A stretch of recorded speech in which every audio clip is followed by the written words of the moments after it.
Alright, so my sonar finally came in the mail. I'm going to add this to a cx20 with the APM 2.8.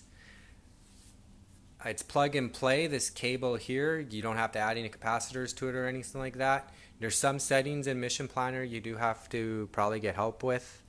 The detection range is 20 centimeters and 300 centimeters. I'm sure you can probably find something better, but my video is geared towards this unit here. I'm sure you can maybe find it cheaper, but $8.99 is not a bad price, and it actually came with tracking anyways. So after this video is done, I'm going to try figuring out how to mod the original APM, the 252 that actually came with the CX20.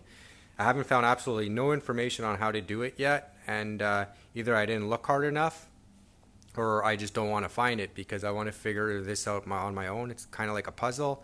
I like doing the pinouts and tracing and the little soldering. In theory, I think it should only be one wire solder directly to the CPU. That's what I'm hoping for.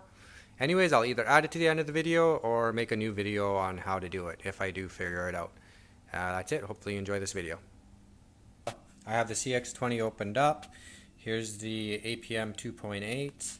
The cable for the sonar goes right here, and then you can mount it whichever way you want to. For now, what I've done, like I'll show in the next part of it, is I just drilled a hole right here and then just hot glued it in place for now. So that's basically it for installing it. There's no capacitors or anything you have to add to it.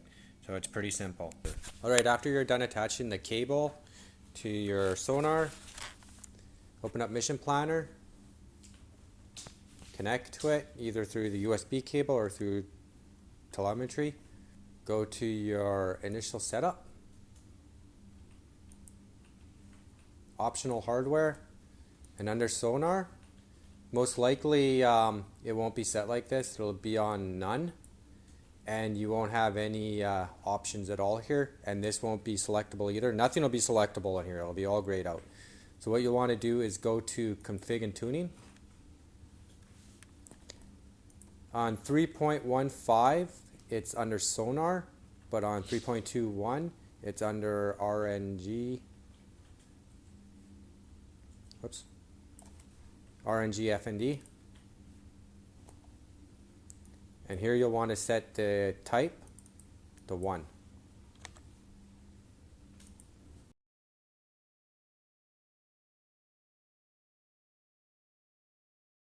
And then go to write params. So for now, if you want to see your status, you have two options here. You can go in here and look for your sonar range, and the sonar voltage. In version 3.21, you can't do it through the terminal. 3.15, you can. But anyways, that's your option here. The second thing to do is, this is what I do. You right click on the HUD and go to user items and look for sonar range and sonar voltage. You can rename it to anything you want there. Same here. Close that down. So here it is there.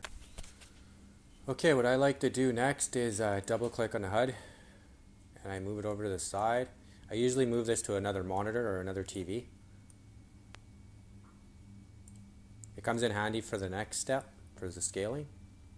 But anyways, for now, go to config and tuning. On version 3.15, it'll be under sonar. On 3.21, it'll be on RNG FND. Alright, so for the function, I leave it on 0, for at least the one I got. For the gain, you should set this to 0.08 or 0.05, but for testing, I left it at 2, so if I put my hand underneath the quadcopter, it kind of jumps up, so I know the sonar is working. The max CM, I went to my webpage where I bought it from, and they told me it was 300, and minimum is 20. The offset is 0.04. Now the way to get 0.04 is here where it says 0.03, have your quadcopter on a level place, and whatever it says here, set this to that. So now I would change it to 0.03. And then write the parameter. Basically what that does is tell it when it's at rest and on the ground, the range should be set to 0. The RNG FNG pin, make sure you set that to 0. That I left at 1. The scaling we're going to get to next, and 0 and -1. And of course this is already set to 1. Alright, so now I'm going to jump into the scaling part of it. Alright, to find the right scaling, what I do is I prop up the quadcopter up in the air like this.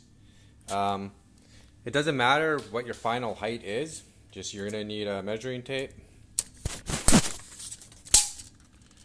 And right now it's at 16 and a half. That's where the sonar is. You don't want to measure here, you want to actually measure at the sonar. So that's 16 and a half, and then now what you're going to want to do is go into Google and change some settings, and I'll show that now. Also leave your quadcopter propped up like this while you're doing all the math and everything like that.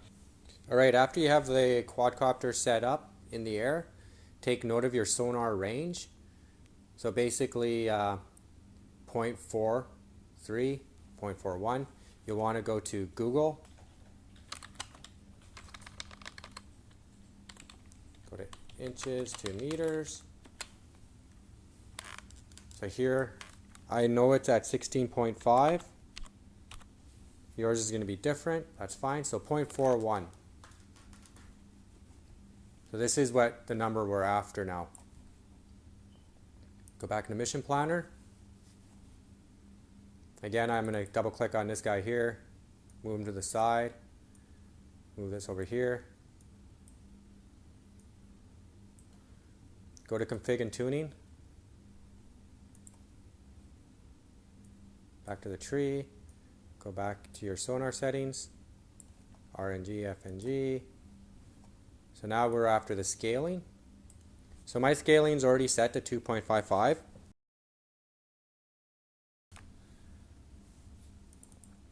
But to show you guys what will happen is, if say by default it's set to 1, I'm going to write the parameter. So after you guys set up your quadcopter, say 16.5 inches off the ground, you might get something like this, 0.15. But we know because of Google, it told us it's supposed to be at 0.41. So under scaling now, you want to try changing it, so go up to say 3. Write the parameter. And we're at 0.49. So this is basically where you can tweak it. There is, on the wiki page, there is math to do it. But honestly, I don't really understand it, and I find this way easier because you can get it right down.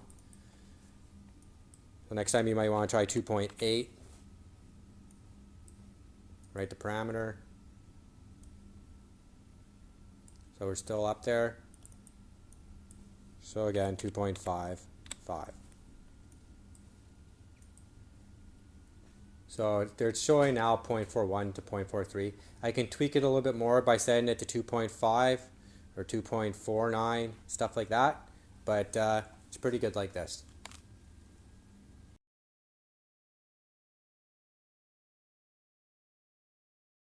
Alright, so I opened up the original APM from the cx20 with the board 252. I've traced out A0 from the other board, and it happens to be on pin 97 of the CPU, and that's PF0.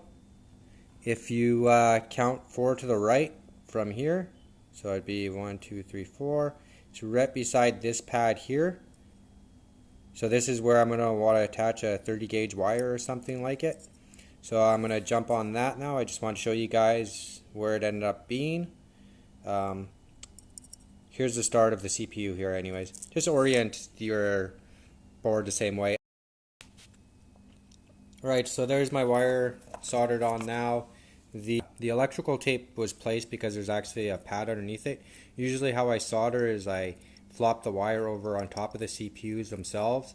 or the T-stops or whatever I'm soldering on, and then I'll just solder, but this is fine. A little trick here is just to place your wire, put some flux on it, hot glue your wire in place first, and then don't ever touch your soldering gun actually anywhere on these pins at all, always on the wire itself. And that's it. So I'll jump on to the next step, and that's finding some volts for it, and I should be able to hook it up to Mission Planner and see if it works. Alright, that was way easier than I thought. I already had this thing hooked up to the Sonar and it works. Follow my earlier steps, how to get all the software running and how to enable the Sonar in Mission Planner. The cable here, I just ran out that hole right there, hot glued the pin for now there, and I couldn't find one of the single connectors here, so this guy here just gets plugged into the pin. Positive, negative, I just plugged it in right there, and then this, it's attached to this cable here, and this cable now plugs right into the Sonar. And that's it, guys. That's how easy it is to get Sonar running on original cx20 APM. Hope this was helpful. Thanks.